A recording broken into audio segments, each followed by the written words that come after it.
জমিনটা কিন্তু চিরদিন থাকবে না।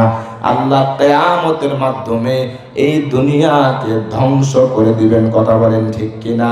আল্লাহ একজন ফেরেশতা বানাইছেন, ফেরেশতার নাম হলো ইসরাফিল আলাইহিস সালাম।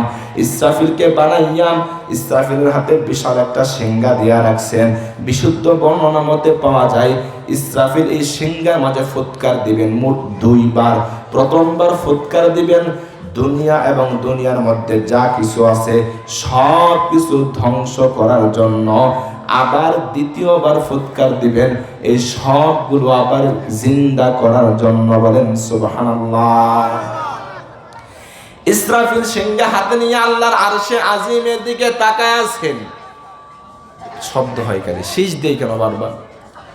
কখন আল্লাহ তাআলা হুকুম করবেন আর ইসরাফিল সিংহায় ফুৎকার দিয়া দিবেন। আল্লাহ তাআলার হুকুম পাওয়ার পর ইসরাফিল আলাইহিস সালাম যখন সিংহায় ফুৎকার দিয়া দিবেন, ও নবীর উম্মতের দল, ইসরাফিলের সিংহার এত আওয়াজের কারণে জমিনের মধ্যে একটা জালজালা, একটা ভূমিকম্প তৈরি হয়ে যাবে। সাধারণ কোনো ভূমিকম্প না। আজকে বাংলার জমিনে ভূমিকম্প হলে পাকিস্তানের মানুষেরা খবর পায় না, পাকিস্তানের জমিনে ভূমিকম্প হলে সৌদি আরবের মানুষেরা টের পায় না। কিন্তু কিয়ামতের ভূমিকম্প এত ভয়ঙ্কর,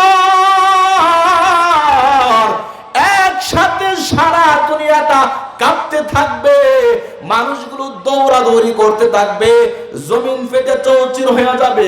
আকাশের মধ্যে কোটি কোটি কোটি কোটি তারকা ইসরাফিলের সিংহার আওয়াজে এই তারকাগুলো খসে খসে খসে খসে জমিনের মধ্যে পড়তে থাকবে। সূর্য দ্বিখণ্ডিত হয়ে যাবে, চন্দ্র দ্বিখণ্ডিত হয়ে যাবে, জমিনের মধ্যে কোনো প্রাণী জীবিত থাকবে না। সমস্ত ফেরেশতাও মারা যাবে, এমনকি ইসরাফিলও মারা যাবে, এমনকি মালাকুল মউত আজরাইলও মারা যাবে।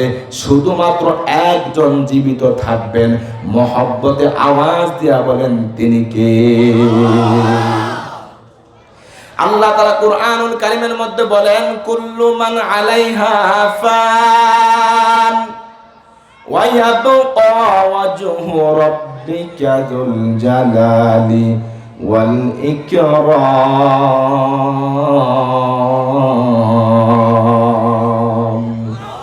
এই কালাম মে শক শুবা বিলকুল নেহি, ক্বালা রহমান ফিল কালাম লা রাইবা ফি।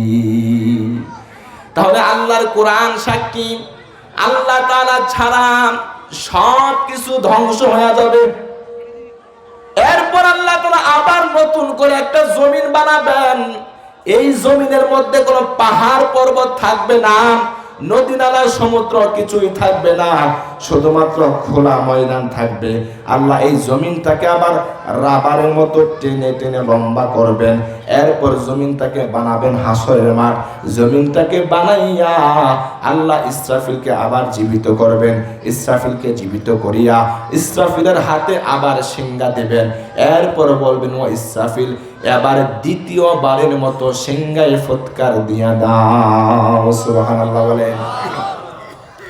আমার ভাইরা খেয়াল করেন, ইসরাফিল আলাইহিস সালাম দ্বিতীয়বার যখন সিংহায় ফুৎকার দিবেন, ইসরাফিলের সিংহার আওয়াজে প্রত্যেকটা মানুষ নিজ নিজ কবর হতে উঠে দাঁড়াবে উলঙ্গ অবস্থায়। আল্লাহর নবী বলেন, মানুষের যেদিন প্রথম জন্ম হয়েছিল, মায়ের পেট থেকে যেদিন মানুষ দুনিয়াতে এসেছিল, সব নারী পুরুষ সবাই কিন্তু উলঙ্গ অবস্থায় দুনিয়াতে এসেছিল। কথা বলেন ঠিক কিনা? আবার যখন দোয়া আসতেছে প্রত্যেকে, আবার যখন ইসরাফিলের দ্বিতীয় সিংহার ফুৎকারে মানুষগুলো যখন নিজ নিজ কবর হতে উঠে দাঁড়াবে, সবাই উলঙ্গ অবস্থায়, নারী পুরুষ উলঙ্গ অবস্থায় হাসরের ময়দানে দাঁড়াবে। আম্মা জান আয়েশা রাদিয়াল্লাহু তাআলা আনহা বলেন, পয়গম্বর, এই হাসরের ময়দানে কোটি কোটি মানুষ থাকবে।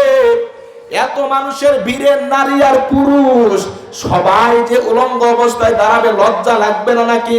আল্লাহর পয়গম্বর বলেন, আয়েশা, তুমি তো লজ্জার কথা চিন্তা করতেছো, কিন্তু হাসরের ময়দানটা এত ভয়ঙ্কর, মানুষগুলো আল্লাহ তাআলার ভয়ে, মানুষগুলো হিসাব দেওয়ার ভয়ে উপরের দিকে যে তাকাইবে, কারো দিকে তাকানোর কোনো সুযোগ থাকবে না।